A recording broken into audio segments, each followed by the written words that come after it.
राष्ट्रिय योजना आयोगको सचिवालय, राष्ट्रिय विकास स्वयंसेवक सेवाको प्रस्तुति, समाजसेवी क्याप्टेन हर्क बहादुर राई र समाजसेवी दिलशोभा श्रेष्ठ वृत्तचित्रमा। समाजसेवी क्याप्टेन हर्क बहादुर राई। देवताको स्वर्ग पनि त आखिर मान्छेकै सपनाबाट सुरु हुन्छ। मात्र अलिकति क्षितिज उठाइदिन सक्नुपर्छ हामीले। कवि ध्रुव कृष्णदेवको यिनै कवितामा जस्तै मान्छेको बस्तीमा स्वर्ग जस्तो सपना भेट्नका लागि अलिकति क्षितिज उठाउन सदा तत्पर रहने सुनसरी जिल्ला धरान 8 निवासी समाजसेवी क्याप्टेन हर्क बहादुर राईको जन्म स्वर्गीय पिता नरबहादुर राई र स्वर्गीय माता दिललक्ष्मी राईको कोखबाट ज्येष्ठ सुपुत्रका रूपमा विक्रम सम्वत 1997 जेठ 19 गते भोजपुरको भैंसीपंखा गाविस वडा नम्बर 1 मा भएको थियो। 18 वर्षको उमेरमा ब्रिटिश आर्मीमा भर्ना भई मलाया, जर्मन, साइप्रस आदि धावामा वीरतापूर्वक लडेका हर्क बहादुर राई बढुवा हुँदै 2038 सालमा क्याप्टेन पदमा नियुक्त भएका हुन्। जम्मा 28 वर्ष नोकरी अवधि पूरा गरी 2044 सालदेखि पेन्सन थापेका क्याप्टेन हर्क बहादुर राईको हाल नोकरीबाट रिटायरको जिन्दगी चलिरहे पनि पेन्सन पश्चात संखुवासभा जिल्लामा AWO अर्थात एरिया वेलफेयर अफिसरका रूपमा 3 वर्ष र ARO अर्थात एरिया रेगुलेटिङ अफिसरका रूपमा 4 वर्ष काम गरेका हुन्। आफ्नै घरको आँगनमा रोपिएको प्यारो वृक्ष कल्प वृक्ष मुनि बसेर प्राय बिहानीको चिया गफबाट सुरु हुने उनको दैनिकी सामाजिक कार्य व्यस्ततामै बित्दछ।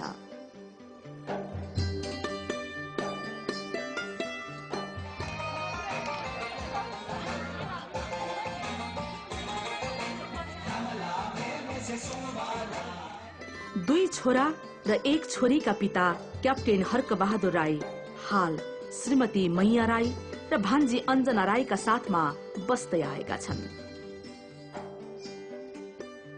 उमेरमा करिब 7.5 दशकको यात्रा हिँडिरहे पनि क्याप्टेन राईको जोश र जाँगर भने निकै लोभ लाग्दो देखिन्छ।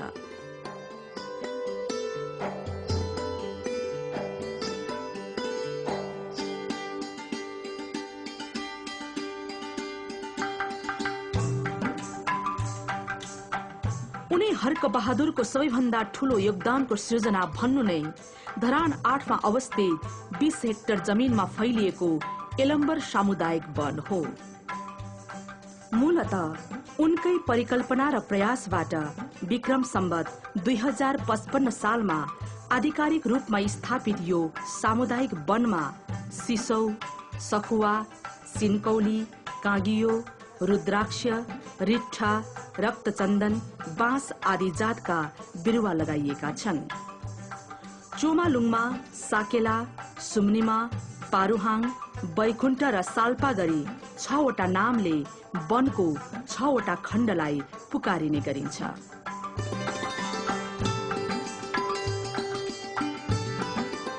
हाल अध्यक्ष बलराम राई र उपाध्यक्ष निरबहादुर राई सहित 13 जनाको कार्य समिति रहेको यो वनको आरम्भदेखि 3 कार्यकालसम्म अध्यक्ष पदको कार्यभार सम्हालेका क्याप्टेन हर्क बहादुर राईको सोच अनुरूप यो सामुदायिक वनलाई वनका रूपमा मात्र नभएर सोही वनको 4 हेक्टरको क्षेत्रफललाई वनभोजका दृष्टिले समेत उपयुक्त हुने गरी पार्कका रूपमा पनि विकसित गरिएको छ।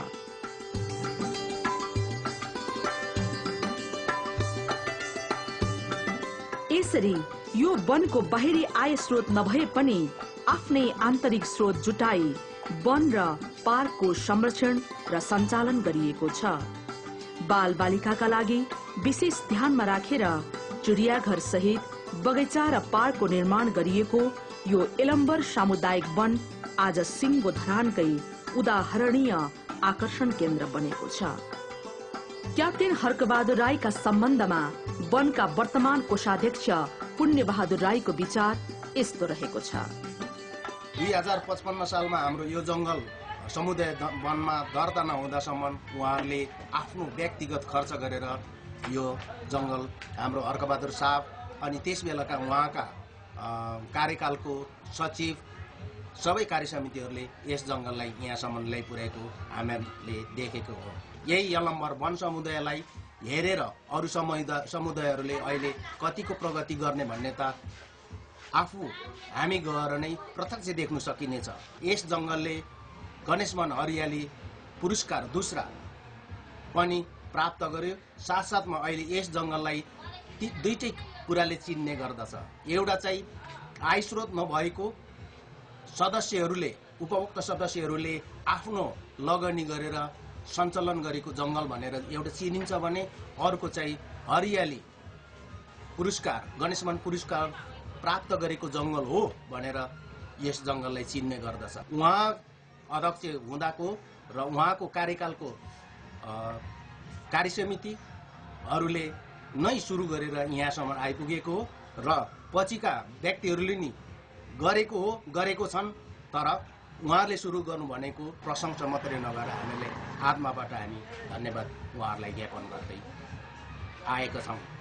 समाजसेवी क्याप्टेन हर्कबहादुर राईले अर्को महत्वपूर्ण कार्य किरात राई यायोक्खा भवनको निर्माण गरेका हुन्।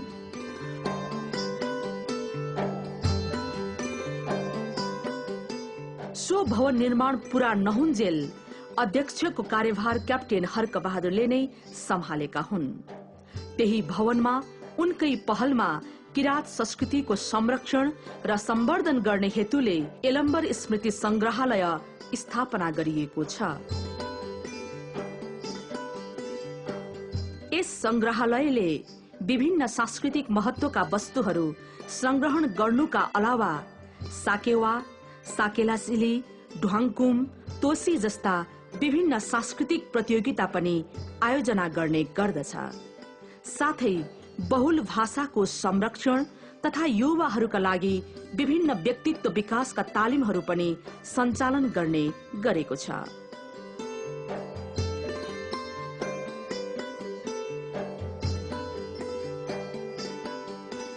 यी सम्पूर्ण क्रियाकलापहरू किरात राई यायोक्खा भवनको आन्तरिक स्रोतबाट नै सञ्चालन गर्ने गरिन्छ।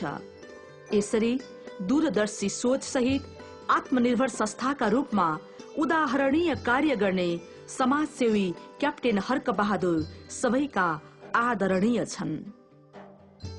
संग्रहालयका वर्तमान अध्यक्ष श्री सदर राई संग्रहालयका निवर्तमान अध्यक्ष तथा समाजसेवी क्याप्टेन हर्कबहादुर राईका बारेमा यस्तो धारणा व्यक्त गर्छन्। हाम्रो हर्कबहादुर साहबले चाहिँ इनिसिएसन नलिनु भएको भएदेखि उहाँ चाहिँ अब सेनामा धेरै वर्ष काम गर्नुभयो। त्यसले पनि यो भवन बनाउनलाई धेरै मद्दत गर्यो। उहाँले धेरै मान्छेलाई सहयोग माग्नुभएको छ। हाम्रो आफ्नै दाजुभाइहरूले दिएको रकम उठाएर उहाँले निर्माण सम्पन्न गरेको छ। कुनै पनि के भन्छ एनजिओ अथवा नेपाल सरकारको कसैको एक पैसा छैन। खालि हाम्रै दाजुभाइहरू घर दैलो गरेर एक पैसा मागेर हामीले लगभग यो 82-84 लाखको लागतमा यो निर्माण गरेका छौँ। यसको सम्पूर्ण श्रेय चाहिँ हाम्रो हर्कबहादुर साहबलाई दिन्छ। यति मात्र होइन, संखुवा सभामा एडब्ल्युओ का रूपमा कार्यरत रहँदा उनकै पहलमा इंग्ल्यान्डवासी फ्रान्सेली नागरिक होरिस क्यादोरीको आर्थिक सहयोगमा संखुवा सभामै 3वटा पुल र 2वटा स्कुलको पनि निर्माण गरिएका छन्। अझै पनि उनी सहयोगपूर्ण सामाजिक सहभागितामा त्यत्तिकै सक्रिय देखिन्छन्। आफूले गरेका कार्यहरूका सन्दर्भमा समाजसेवी क्याप्टेन हर्कबहादुर राई यस्तो धारणा व्यक्त गर्छन्। म पेन्सन आएको 44 सालमा आएर म 3 वर्ष सङ्घ सभामा गएँ। सङ्घ सभा 45 सालको भूकम्पमा म पनि थिएँ। अनि त्यहाँ ब्रिटिस आर्मीको एक्सहरूलाई धेरै मद्दत दिएँ। अनि अरू पब्लिकहरूलाई पनि कहाँ पहिरो लगेको कहाँ घरले मिचेकोलाई आएर सिडिओ सेक्सन अफसरहरूलाई रिपोर्ट पनि दिन्थे। हरियो वन नेपालको धन भन्थ्यो। म 44 सालमा पेन्सन आउँदाखेरि हाम्रोमा यो तेर्सो लाइन केम रोडमा थुप्रो थियो, रुखहरू गोलाइ रुख थुप्रो थियो। तर 44 सालदेखि त्यो रुख काट्नु ढालेको दिनौँमा 6वटा 8वटा ढाल्थ्यो अनि कटकुटुक्क गाडीमा लोड गरेर लान्थ्यो। अब रु केही छैन। अब यो के गर्ने त? हाम्रोमा अब 60% जङ्गल हुनुपर्छ भन्छ दुनियाँमा, पानी पर्दैन, केही हुँदैन। कसरी जङ्गल बढाउने भन्ने हाम्रो सल्लाह गर्यौं। अहिले 25-50 फिटको लाथ्राहरू भइराखेको छ। अनि अहिले यो हाम्रो सामुदायिक एलामर सामुदायिक वनमा पिकनिक ठाउँहरू बनाइदिएको छौँ, माछा पलान बनाइदिएको छौँ। अनि मान्छेहरू आउँछ, हेर्छ, जान्छ, खेल्छ, केटीकेटीहरूलाई पिङ पनि बनाइदिएको छौँ। यसै कारणले पहिला भन्दा अहिले यो 8 नम्बरमा अति नै राम्रो भएको छ। मेरो कालमा हाम्रो किरात राई याखा पनि निर्माण भएको छ। अब त्यो तल हाम्रो वनको दुईटैको भविष्य आयो मोला हुनुपर्छ भन्ने मलाई ठूलो आशा राखेको छु। कुनै समूहहरू बनाएर आयोग मूल्य छैन भने कसरी चलाउने, त्यो चाहिँ पक्का आय स्रोत हुनु पर्यो।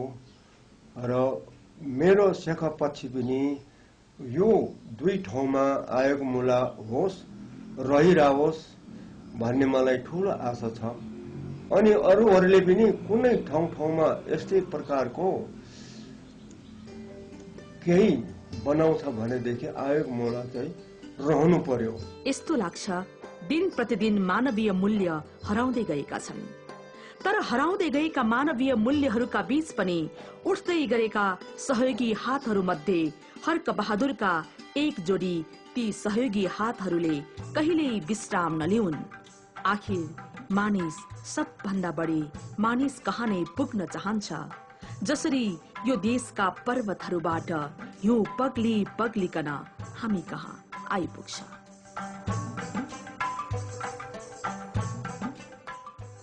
समाजसेवी दिलशोभा श्रेष्ठ। फर्क फर्क हे जाऊ समाऊ मानिसहरूको पाऊ, मलम लगाऊ आर्तहरूको चढाइरहेको खाऊ। महाकवि लक्ष्मी प्रसाद देवकोटाका यिनै कविताका आवाजलाई सम्पूर्णता आत्मसात गर्दै यही सत्यलाई जीवनको आदर्श बनाएर हिँडिरहेकी समाजसेवी दिलशोभा श्रेष्ठको जन्म पिता हर्षनारायण गोपाली र माता लक्ष्मीमाया गोपालीको कोखबाट 2010 असार 28 गते थानकोटमा भएको थियो।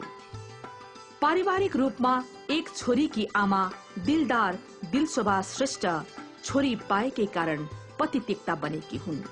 तर साहसी एकल महिला दिलशोभा श्रेष्ठ हाल 30 जना असहाय एवं आफन्तहरूबाट तिरस्कृत वृद्ध वृद्धा र प्राय आन्तरिक द्वन्द्वका समयमा आफ्ना अभिभावक गुमाएर सहारा विहीन भएका 43 जना बाल बालिकाहरूकी आमा बनेर आफ्नो छुट्टै संसार बनाएकी छिन् र सोही संसारमा रमाएकी छिन्।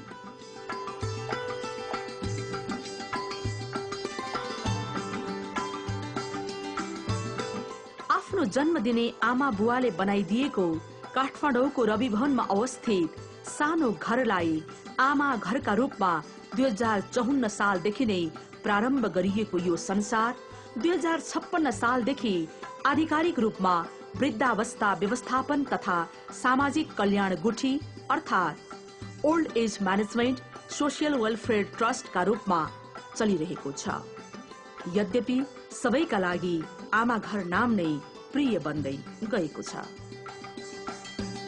तिनै दिलदार दिलशोभालाई चाँदीको थालीमा पूजाका सामग्री राखेर मन्दिरका ढोका ढोका पुग्दा जुन आनन्द हुन्थ्यो, त्यो भन्दा आज विवश असहाय तथा आफ्नै छोराछोरीले नै सडक, मन्दिर या पार्टीमा छाडेर गएका परिवारबाट तिरस्कृत सहारा विहीन हजुर आमा बाहरू र ससाना अबोध बाल बालिकाहरूका सहारा हुँदा धेरै गुणा बढी आनन्द महसुस हुन्छ। उनी यस लोकका सहारा मात्र होइनन्, इह लीला त्यागेकाहरूलाई आर्यघाटमा पुर्याई